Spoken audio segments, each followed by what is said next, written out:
We're back again. Hello, hello. Happy whatever day this is. What is it? Sunday? Happy Sunday. Happy Sunday to all. Hope you guys are having a wonderful day. I'm going to jump right into it. So, I saw something on my news feed a couple days ago in reference to this, but I just got a second to watch a couple of videos about it, and I have something to say about it. And if you don't know what I'm talking about the chemical spill with the train derailment in Palestine, Ohio. Okay? So that happened fairly recently, and a couple of influencers and YouTubers and Rumblers already came out with videos in reference to it. So I'm a little late to the game, but I wanted to watch a couple videos so I could really understand what exactly is going on.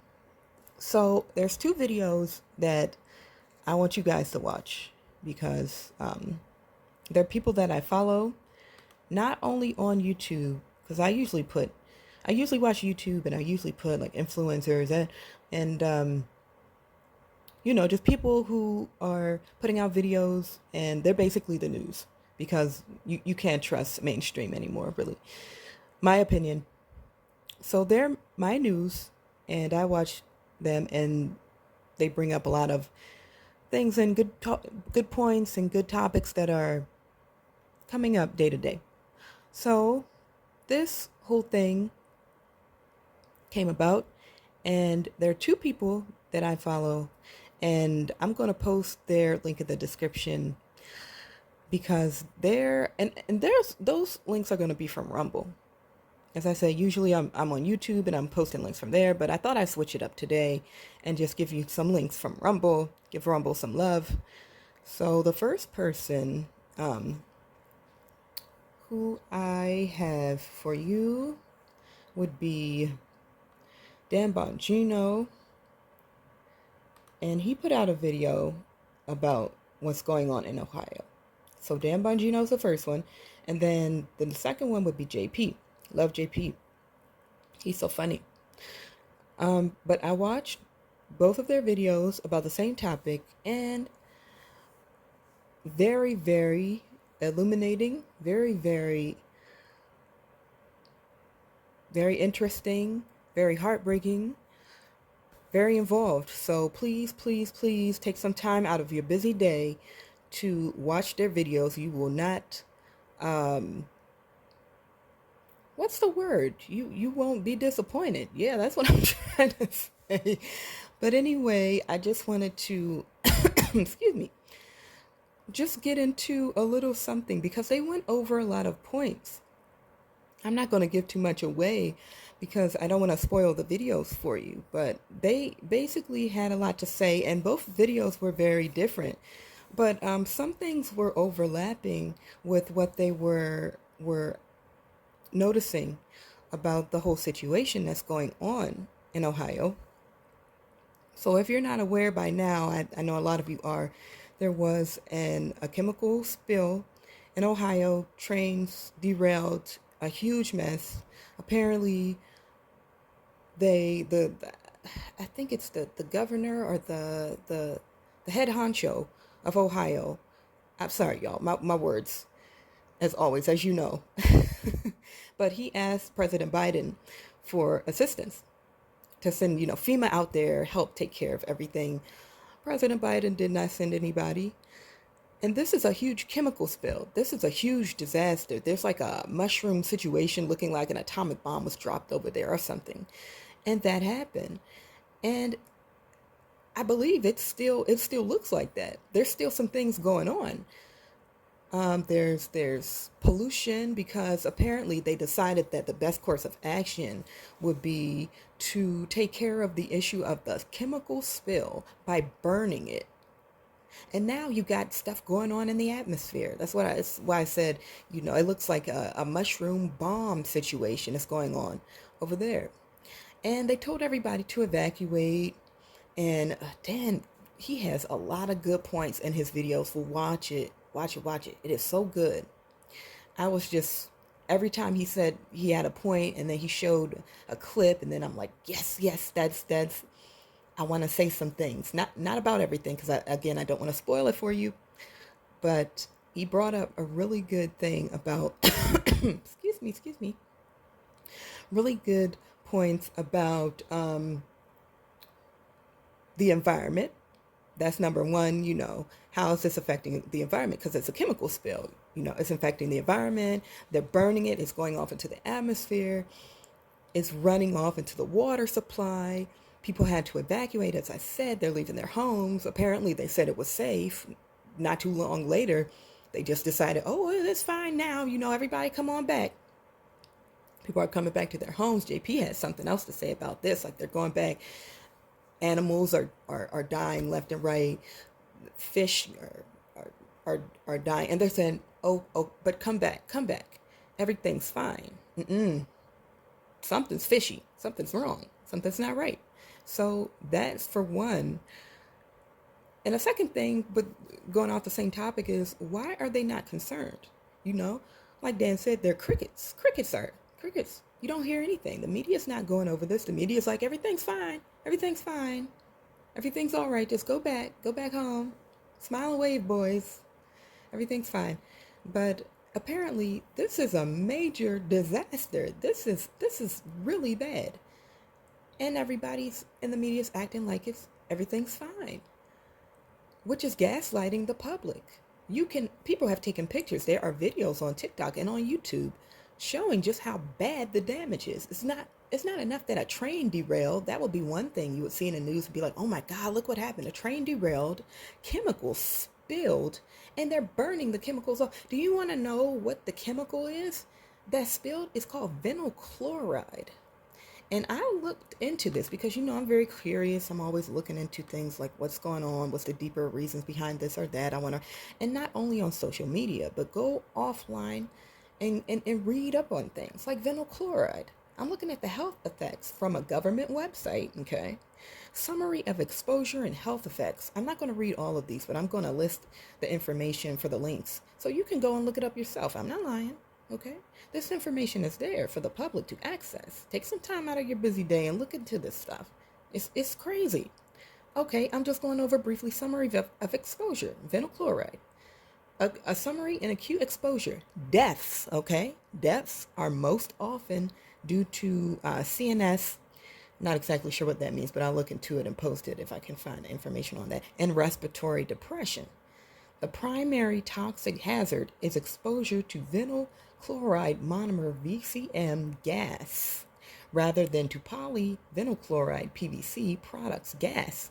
So why are they burning things? Isn't that just going to make the issue worse than it already is? That, to me, that seems like it would be a step backwards, like a kind of what do you call it? It's counterproductive. And the people that live there, what do they think about this? I wish I need some people. Does anyone live in that area? Please tell me how you feel about this. Like, what's going on? I want to know. How are you guys? What do you think about these decisions that are being made that's affecting your community? Tell me. I really want to know. Okay, moving on. Acute nervous system. Primary target of acute vinyl chloride exposure. Signs and symptoms following ingestion include weakness, ataxia, inebriation, headache, fatigue, numbness, tingling, pallor of cyanosis of the extremities, nausea, abdominal pain, and it goes on. Chronic enhanced collagen deposition, dermal inhalation, okay? Inhalation may cause CNS and respiratory depression and seizures. I gotta look into the CNS. What is that? Okay, I'm just gonna do a quick little search and see what I can find. CNS. CNS depression, CNS lymphoma, CNS fasciculus. I really don't know. I'm just going to scroll down and see. Okay, and the first thing that makes a little bit of sense is in the Medical News Today website, there's something called Central Nervous System, Structure, Function, and Diseases. So I'm thinking, if you know more about this, please let me know in the comment section. It has something to do with the central nervous system. Or it just means that's basically what it means, central nervous system. I don't know. I'm thinking it's something different. But basically, it can cause this and respiratory depression and seizures. Okay? Chronic exposure. You got people going back to a place that's not entirely cleansed. It's not entirely dealt with to remove any sort of issue from what people could be exposed to. It's like radiation. If you go back to a place too soon that was exposed to a chemical toxin or some type of biological detrimental pollutant, then you're going to have issues. You're breathing that stuff in, you're in the area, it's in the water, you're drinking the water out the spigot. They're not even telling people not to drink the water, boil the water, or something like that. They're not even taking precautions, I don't think. I haven't heard. But it just goes into all this gastrointestinal, neurological, respiratory issues, dermatologic, because I heard a lot of people were breaking out in sores, contact dermatitis. So they go into, there are so many of these things, you guys, okay? But I'll post a link. It's at webwiser.nlm.nih.gov. Okay, so that's going on there. And again, like, why are there crickets? Where is Greta? What's going on with everyone who's all up in arms about global warming and what we're doing to the environment? They also said that 3 more chemicals were found, so it's crazy. Also, they're arresting reporters left and right. They don't want people to know more about what's going on. They're just keeping everything hush hush, really. Not really going into everything, just saying everything's okay. Obviously, there's an issue. The more you hide it, the more people want to figure out what's really happening, what's really going on here. It's crazy. It really is crazy. And Dan brought up a good issue. Like, you have the Ohio incident, you have them burning off chemicals, it's going into the air, it's in the water. And people you would think, just like it's similar to the issues with New York and California, how the people were dealing with a lot of homelessness and this and that, and the prices of things skyrocketing, and people coming into stores stealing things and robbing people, and just a lot of bad happening all over. Really bad. So people are like leaving California, leaving New York, and going and moving to different places, moving to Florida, moving south, moving here, moving there. This you think that you can just get away from something just by leaving? That No, everything is interconnected. We live on the globe. None of us live outside of the globe. We don't live outside of Earth. Everything is connected. And he brought up a thing about, acid rain coming down. And I was really thinking about these interconnections, especially being within the United States. As I said, these are not isolated incidents. You think that, oh, it just happened in Ohio. It has nothing to do with where I live. Then you'd be really wrong. Everything is connected. We're connected to the water source that flows through. There's something called a hydraulic cycle.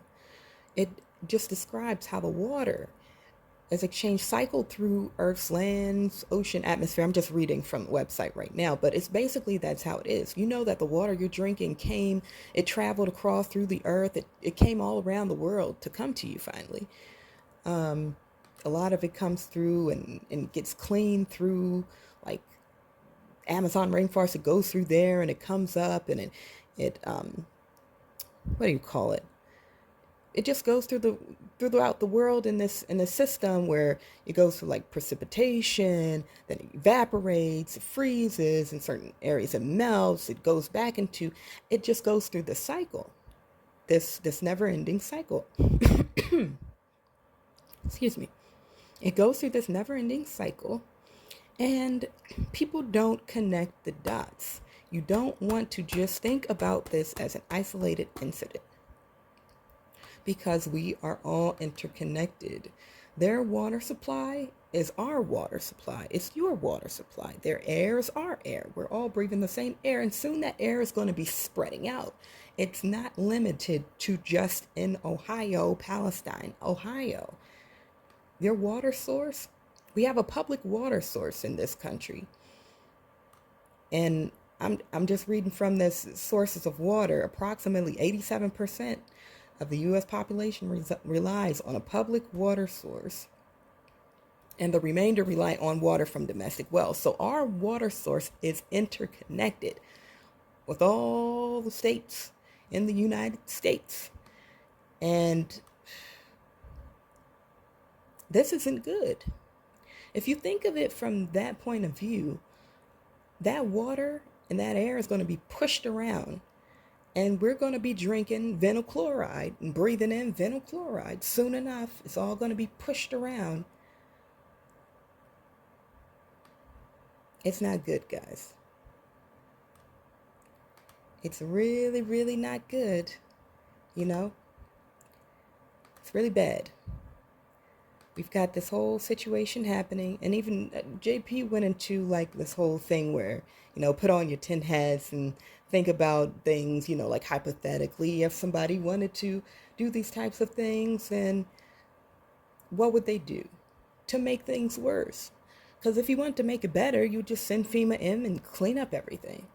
If you want to make it worse, you would do this. And then he kind of goes into other things that have happened in the past couple years that have led to really damaging our water supply, our food supply, our securities, and other things. So if you want to think about conspiracies, you want to think about not so much conspiracies, but just think about things and just think about, okay, what does all this equate to? You've got this happening here. You've got that happening here. Like once you watch their videos and you understand, I'm speaking loosely, vaguely in some terms, but once you watch it, you'll understand a little bit about what I'm saying. I'm trying not to give too much away. But after you think about what they're talking about, it's like, wait a minute. This, as I said, is all interconnected. These things are not isolated incidents. There were plants burning down, animals that were disposed of due to fear of disease and things and what have you. And our food and water and a lot of other systems that we use and depend on to survive are endangered. They're endangered. You don't want to be so reliant on a system that if it is endangered, it can really bring you to your knees and you become totally dependent on a very, I want to say, a source that's not in your best interest. Okay, so we've been reliant a lot on government, and that's just how we've been brought up. We've been brought up in a society to rely on this system. We go buy groceries, we go buy water, we go do this and that. Everything is basically set up very convenient, accessible. And we rely on that system. Once that system starts to fail us through no fault of our own, but through intent, let's say, if that is true, if it's intentionally failing, if it's intentionally being messed with, then we are in danger. We need to start thinking about how we are going to preserve ourselves outside of these systems that were set up to seemingly benefit us. And hopefully you guys can follow me with what I'm saying, but please look into the videos, watch them. They're so good. And my heart goes out to the people in Palestine, Ohio. Hopefully you guys use your better judgment and stay safe with all of this. Be careful out there. It's getting treacherous. To those of us outside of that state, please, please, please be on your P's and Q's. Be researching, be looking into what's happening in the world and what's being hidden from the public eye. News articles that aren't being discussed, but are things that and topics that we should be concerned about, like the basic necessities of survival. All right, that's it.